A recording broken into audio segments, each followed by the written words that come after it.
It was supposed to be a normal Saturday afternoon. 9-year-old Emily Carter skipped along the sidewalk outside her apartment complex, her pink backpack bouncing against her shoulders. Her mom had sent her to the nearby convenience store, just 2 blocks away, to buy milk and bread. Emily had done this walk dozens of times before. The neighborhood was quiet, familiar, safe, or so everyone believed. At exactly 4:17 p.m., a dark green SUV slowly rolled to a stop near the corner. No one heard Emily scream. When her mother, Laura Carter, noticed the time creeping past 4:30, a strange unease settled in her chest. By 4:45, panic took over. Laura ran outside, scanning the street, calling Emily's name louder with every step. The grocery bag Emily carried was later found near the sidewalk, milk spilled, bread crushed, abandoned like it had never mattered. That's when Laura made the call no parent ever wants to make. "My daughter is missing." Within an hour, police units flooded the area. Flashing red and blue lights painted the walls as officers questioned neighbors, checked security cameras, and sealed off nearby roads. Witnesses reported seeing a suspicious SUV heading toward the Blackwood Forest, a dense stretch of land just outside town, miles of trees, dirt roads, and places no child could survive alone for long. Detective Mark Reynolds, a seasoned officer with tired eyes and a sharp mind, took charge of the case. He knew the first 24 hours were everything. The odds dropped with every passing minute. As night fell, search teams entered the forest with flashlights and drones. Volunteers joined in, calling Emily's name into the darkness. The wind answered back. Nothing else. But somewhere deep inside Blackwood Forest, Emily was still alive. She was being dragged through rough terrain, her shoes torn, her knees scraped raw. The men argued in hushed voices, clearly nervous. This wasn't going as planned. One of them kept checking his phone, whispering, "The cops will be here soon." Back at the command center, Detective Reynolds made a critical decision. He picked up the radio and said one sentence that changed everything. "Call in K9 Unit Echo." Echo wasn't an ordinary police dog, trained for extreme tracking, calm under pressure, and known for doing the impossible. Echo had helped solve cases others had already given up on. As Echo arrived, his handler knelt beside him, holding up a small pink hair ribbon found near the forest edge, Emily's ribbon. Echo sniffed it once, then suddenly his body stiffened. His ears stood straight, and without warning, Echo lunged toward the forest, pulling hard on the leash. Detective Reynolds felt a chill, because Echo had caught something fresh, something alive. And wherever Echo was heading, time was running out. Echo didn't hesitate. The moment his paws hit the forest floor, his pace changed, focused, urgent. His handler, Officer Daniel Brooks, tightened his grip on the leash as Echo pulled forward with raw determination. Detective Reynolds followed closely, signaling the rest of the team to stay alert. The forest wasn't just dark, it was deceptive. Thick branches hid paths, and the uneven ground could twist an ankle in seconds. "This trail is less than an hour old," Brooks said, watching Echo's movements carefully. "He's locked in." That was the first spark of hope the team had felt all night. As they moved deeper into Blackwood Forest, the sounds of civilization faded completely. No traffic, no houses, just crunching leaves, distant owls, and Echo's steady breathing. Drones flew overhead, scanning with thermal cameras, but the tree canopy was dense, too dense in some places to see clearly. Miles away, Emily sat tied inside a rundown hunting cabin she had never seen before. The windows were boarded up, moonlight slipping through thin cracks. Her hands trembled, not just from fear, but from the cold. She remembered what her dad once told her: "Stay quiet, stay smart, look for details." She noticed something important. One of the men had hurt his leg earlier. He limped, and he kept leaving the door open just a little longer than he should. Back in the forest, Echo suddenly stopped. He lowered his nose to the ground, sniffed intensely, then growled. Low, warning-like. Officer Brooks crouched. He smells more than one person now. That meant Emily wasn't alone and that the suspects were close. Suddenly, the sound of an engine echoed through the trees. Reynolds raised his hand. Everyone froze. A dirt bike roared past on a hidden trail, speeding away from the area. One of the suspects, running. Reynolds made a split-second decision. Stay with Echo. I'll redirect a unit after the bike. That choice would later haunt him. Echo pulled harder now, ignoring every distraction. The trail curved downhill toward an area the maps labeled as restricted land, old cabins, abandoned traps, and places no one had checked in years. Then Echo did something unexpected. He stopped again and sat. "That's strange," murmured Brooks. "He only does that when—" Echo barked sharply and bolted left, off the main trail. The leash nearly slipped from Brooks's hands. They pushed through thick brush and finally saw it. A faint light. A cabin. Reynolds' radio crackled. "We lost drone visuals. Be careful." As they crept closer, a shadow moved past the cabin window. Emily heard it too. Footsteps. But these weren't the same footsteps as before. These were heavier, faster, closer. And then Echo barked, loud enough to shake the trees. Inside the cabin, one of the men panicked. "They found us!" Emily's heart raced.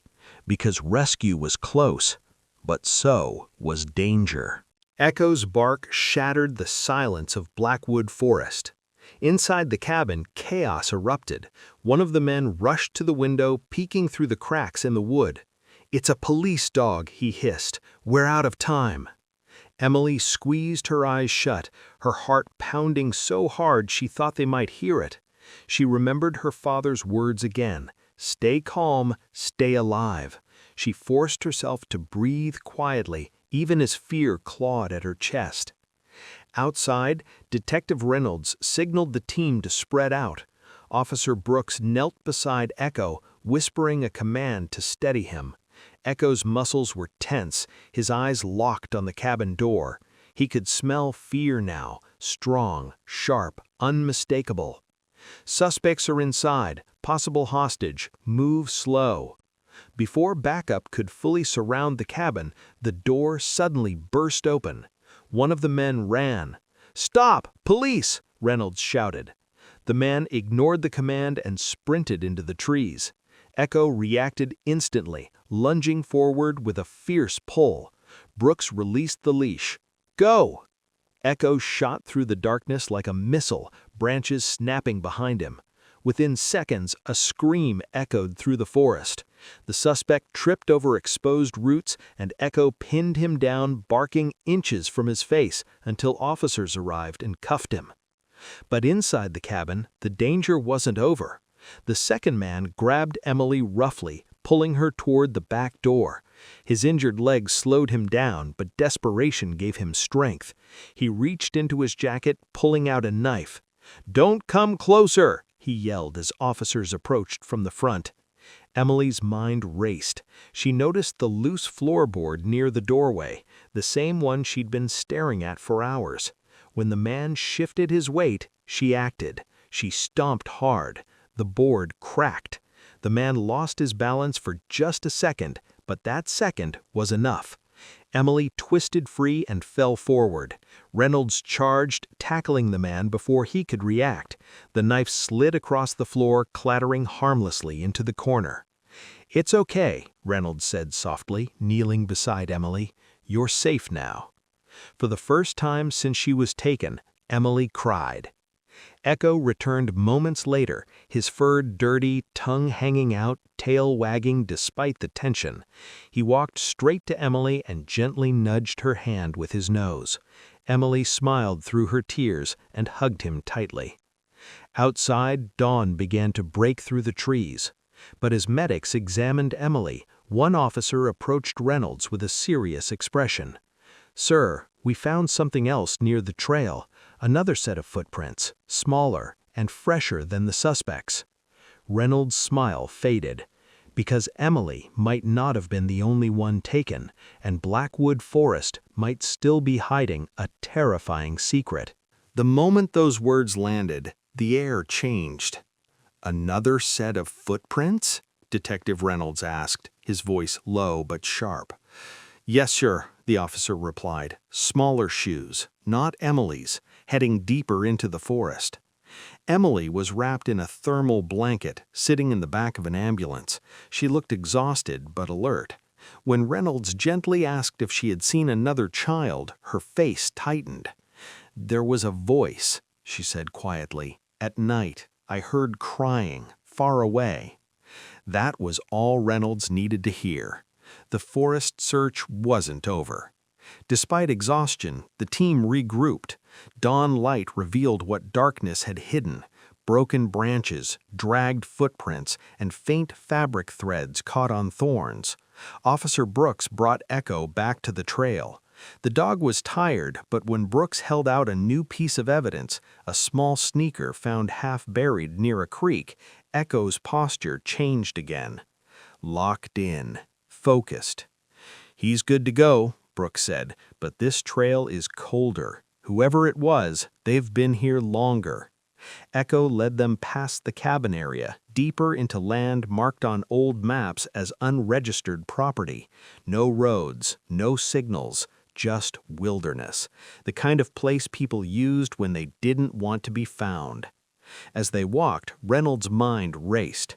The suspects in custody refused to talk, but this new trail suggested something worse, either an accomplice or another victim.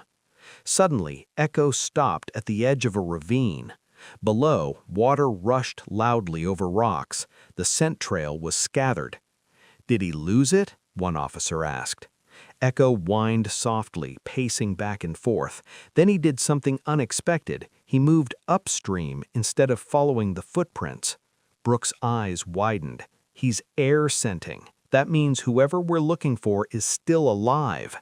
Hope surged through the group. Minutes later, Echo barked sharply and ran toward a cluster of fallen trees. There, hidden beneath camouflage netting, was a makeshift shelter, old, damp, and barely standing. Inside, they found a backpack, children's clothes, and a hand-drawn map of the forest.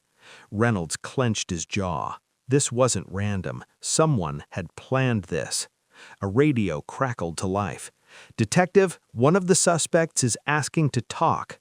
Reynolds turned back towards the command center, torn between two paths: either continue the search or extract information that could change everything. He chose both. Ordered, "Keep following Echo. I'll be right behind you." As he walked away, Echo suddenly froze again, staring into the trees ahead. Then came a sound that made everyone's blood run cold. A faint cry. Not far. Not far at all. The sound was weak, but real. Echo bolted forward, barking urgently as officers rushed behind him. The cry came again, this time clearer. A child. Somewhere beyond the fallen trees, near the ravine's edge. "Careful!" Brooks shouted. "Ground's unstable!" They moved slowly now, weapons lowered, hearts racing. The forest opened into a narrow clearing where the earth dipped sharply. At the bottom, tangled in branches and mud, was a small figure. A boy. Barely conscious. Alive. Medics were called immediately as officers carefully climbed down. Echo stayed close, whining softly, his nose never leaving the boy's face. The child had been cold, dehydrated, and terrified, but he was breathing. "You're safe now," Brooks whispered. Back at the command center, Detective Reynolds confronted the remaining suspect. Faced with evidence and the rescue unfolding in real time, the man finally broke. He admitted the truth. This wasn't a one-time crime. The forest had been used before. But today, the police arrived faster than ever before. because of Echo. By mid-morning, both children were transported to the hospital. Emily and the boy briefly saw each other in the hallway. No words were needed, they just nodded. Two survivors connected by the same nightmare. News spread fast. Headlines focused on the hero of the story, Canine Echo. But Reynolds knew the real victory wasn't fame or praise. It was timing. One wrong decision, one delayed call, and the ending would have been very different. Later that day, as the sun finally broke through the trees, Officer Brooks removed Echo's harness. The dog collapsed beside him, exhausted but content.